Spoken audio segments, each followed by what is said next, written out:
Polavaram Nallamala Sagar link ప్రాజెక్టుపై Telangana అభ్యంతరాలను supreme court dispose చేసింది.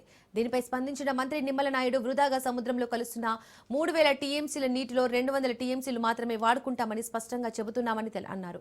ఈ ప్రాజెక్టు వల్ల తెలంగాణకు ఎటువంటి నష్టం లేకుండా చూస్తున్నామని తెలిపారు. గత 5 ఏళ్లలో గోదావరి వరద నీరు 1,53,000 టీఎంసీల నీరు వృధాగా సముద్రంలో కలిసింది. రాష్ట్ర విభజన తర్వాత గోదావరి ఎగువన కాళేశ్వరంకు ఏ మాదిరిగా అనుమతి ఇచ్చారో ఆ విధంగా దిగువన పోలవరం నల్లమల సాగర్ కు అనుమతి ఇవ్వమని కోరుతున్నట్లు మంత్రి తెలిపారు.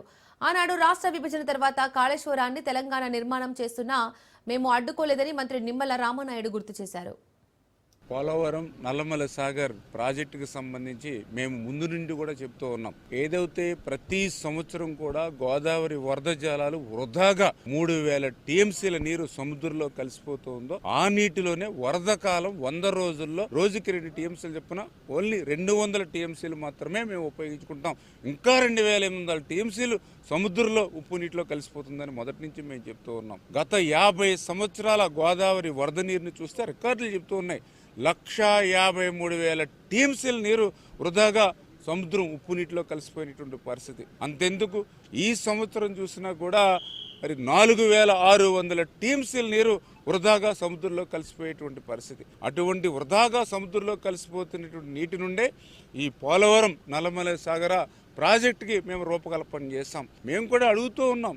ఆ రోజు రాష్ట్ర విభజన జరిగిన తర్వాత కూడా కాళేశ్వరం ప్రాజెక్టుకి గోదావరికి ఎగువన కాళేశ్వరం ప్రాజెక్టుకి రాష్ట్ర విభజన తర్వాత ఏ రకంగా అనుమతులు ఇచ్చారో అదే రకంగా పోలవరం నల్లమల సాగర్కి అనుమతులు ఇమ్మని కోరుతూ ఉన్నాం. ఎందుకంటే ఎగువ రాష్ట్రం నిర్మాణం చేస్తే ఎంతో కొంత కింద రాష్ట్రానికి నష్టం ఉండవచ్చు తప్ప కింద రాష్ట్రం దిగువ రాష్ట్రం ప్రాజెక్టు నిర్మాణం చేసుకుంటే నష్టం అంటే ఏదైనా జరిగితే బంగాళాఖాతానికి జరుగుతుంది తప్ప ఇంక ఏ రాష్ట్రానికి నష్టం జరగదనే విషయం స్పష్టంగా ఎవరిని అడిగినా కూడా చెప్పేటువంటి పరిస్థితి. ఆ రోజు కాళేశ్వరం ప్రాజెక్టు నిర్మాణం చేస్తూ ఉన్న గోదావరిలో పుష్కలంగా నీళ్లు ఉన్నాయి కాబట్టి మేము ఎటువంటి అడ్డంకులు సృష్టించాలా. అందుకనే ఈ రోజు కూడా మళ్ళీ చంద్రబాబు నాయుడు గారు చెప్తూ ఉన్నారు. ఈ రోజు పోలవరం నల్లమల సాగర్ ప్రాజెక్టు పూర్తయి అటు రాయలసీమ ఆంధ్ర ప్రయోజనాలు తీరితే నీళ్లు మిగిలితే తెలంగాణ కూడా ఉపయోగించుకునేటువంటి సౌకర్యం ఉంటుందని, అంటే ఈ రకంగా 2 రాష్ట్రాలు బాగుండాలి, తెలుగు జాతి బాగుండాలి అనేటువంటి ఆలోచనతోటే ఈరోజు ఇక్కడ ప్రభుత్వం పనిచేస్తున్న విషయాన్ని